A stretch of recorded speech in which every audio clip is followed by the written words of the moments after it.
So today we have a very special guest joining us, Aiken native and current PGA Tour professional, Mr. Kevin Kisner. Kevin, welcome to the show. Thank you, buddy. Thanks for having me. So, Kevin, I'd like to, go back and kind of take us back to the beginning. Where did it all start for you? Who introduced you to golf? Well, I was fortunate. My parents moved into Woodside Plantation when I was a young child, and we lived on the 7th tee. So right in my backyard was a golf course, kind of my playground, and was very fortunate that we had a lot of different junior golfers that played golf at Woodside in that time frame in the late 80s and early 90s. So every day, you'd go to the golf course and see a bunch of buddies or peers, and playing golf was fun. That's what we did all summer long. We'd spend the whole day up there playing golf, swimming in the pool, playing tennis, and competing in various things that we could do all day. And I'm sure pestering the heck out of the members and staff. That's awesome, man. It doesn't get much better than that. That's the perfect setup. But who were some of your favorite golfers that you used to enjoy watching back in the day? When I get asked that, I always remember Greg Norman. I just remember I always wanted to watch him, and I will never forget the year that he had the big lead at the Masters and lost it coming down the stretch. And I believe Nick Faldo. So I've been fortunate enough to play in Greg Norman's Shark Shootout a bunch of times, where he's the host, and I always give him grief about that one Masters that got away. I'm sure he hasn't gotten sick hearing about that. No. Oh man. So, obviously, you started playing young and you played throughout high school. When did it really occur to you that you could have a career in golf? Well, I'm not sure because, I was really good player in high school at South Aiken. I had a great senior year, got a lot of Division I offers to play golf, ended up going to Georgia, and I had a great freshman and sophomore year in Athens. And then I kind of declined my junior and senior year. I don't know if it was the late nights and all the fun that Athens can provide, but when I finished my senior year, I wasn't what I felt like in the condition to go straight to competing on the PGA Tour. So I actually came back to Aiken and worked a couple months for my dad in the construction business. Realized real quickly that was zero fun, and decided that the driving range was close by, and I told him, I said, man, I got to go back and try it. And I think my second or third tournament on the mini tours after working for him, I won, and I think I won about $16,000. Thought I was the richest guy in the world, and I was off and running from there. I never had to worry about money again, which is very odd in all the different people that try to play, and how expensive it is to play on the mini tours at a young start. Yeah. Well, I would say you certainly made the right career choice out of those two options. I'm very glad I'm not hammering nails every day. Yeah, that's tough work, but rather be playing golf on the weekends is certainly nice. But so obviously, you went to college, you had a good career there, and you've made a solid career for yourself on the tour. And being that, the Masters is right around the corner, what was it like your first time? I know you got to play there in college, but the first time at the Masters tournament there at Augusta National, what was that like for you? Surreal. Growing up, being the mecca of our area sports-wise, it was very surreal to be able to actually compete in the Masters. I grew up, spring break is the Masters week, going to the Masters as a young child, borrowing somebody's ticket that had already been in the afternoon, racing over there late in the day, trying to see as much as I could. And there I was on the other side with people coming to watch me play. So it was very surreal, especially being able to do it in front of so many friends and family. It was just a great experience that I'll never forget. Obviously nerve-wracking. I was obviously anxious to get it going, wanted to get off to a decent start and play well in front of my family and friends. And haven't had the most success in the world over there. It's a very difficult golf course for me, but it's still a treat to get to go back. I think this will be my 6th one in a row this spring, and it never ceases to amaze me how great it is. Yeah. And, last year was a little bit different for everybody, but especially professional sports, without the fans. Does that affect your gameplay at all? Well, I wouldn't say the gameplay. It definitely affects the atmosphere, which affects your concentration or excitement level. Obviously, when there's a big buzz going around, you have more adrenaline. And I think without our fans being there, we're all lacking a little bit of adrenaline. Obviously, this past week, you could see some guys starting to come back and getting more fired up. You're starting to see more excitement from the players. So I know the players are excited about the fans coming back, and we all are too. This past November with no one out there, it was very eerie. You know, you didn't know where your ball went because there was no applause if you couldn't see your shot.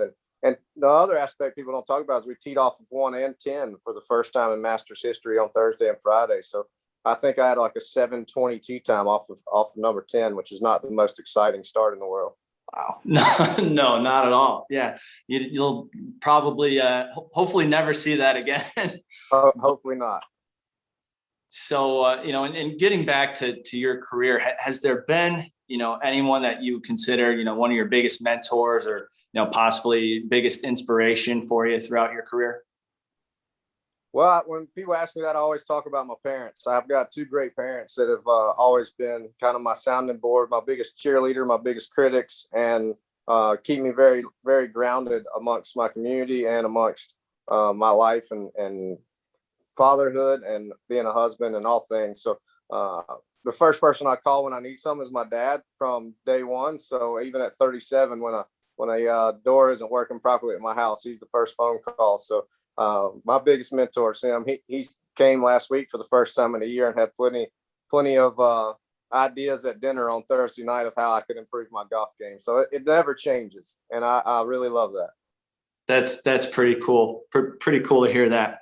And you know that they've certainly raised you right. You know, you've been doing a lot of great work here in the community with your foundation. And if you wouldn't mind, could you talk a little bit about, you know, the Kisner Foundation, you know, why you started that and why is it important for you to give back locally here in the CSRA?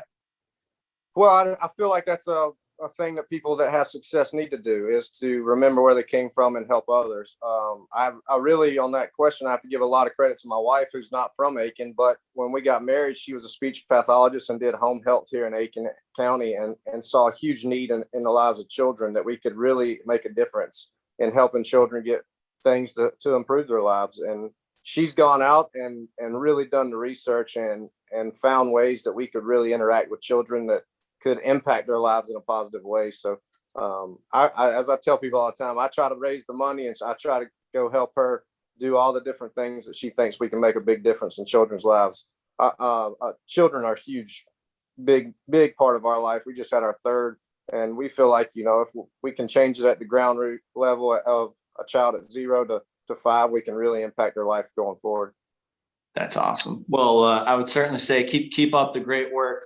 I know Aiken is certainly proud of you guys. And can you talk a little bit about, you know, if someone wanted to, you know, help support those initiatives or get involved, what's the best way for them to do that? Well, we want the whole community to be involved. We've got obviously a board with 13 board members from Aiken and Augusta. We have a community action team to help our program tee up to read with, I think, over 20 people on it. So we want the entire community to get behind it. We want them to be proud of the differences we can make. And you can always go to our website at KisnerFoundation.com, learn about our programs, reach out to our executive director, Leanna Wanta, and any way you think you can help. We're all ears, and it's supposed to be for everyone. We set the platform, but we want everybody on board and to help us. Awesome. Good deal. And I guess we'll wrap this up here with a few rapid fire questions for you. So I'll just name them off, and you tell me the first thing that pops into your head. All right. So favorite course to play at? Palmetto Golf Club. Nice. What about favorite tournament? Heritage. All right. Yeah. What's the city with the best food? New Orleans. Really? Okay. And so you're at you know, Augusta. Are you pimento cheese or the egg salad? Mix the two together. Really? You take one slice of the bread from the egg salad and one slice from the pimento cheese and stick them together. Okay, I haven't heard that one before. That's a good answer. What who's one of your favorite people to play with on tour today? Oh man, I love all different kinds, man. There's so many people. Boo Weekley used to always be my go-to on that. He doesn't play as much anymore.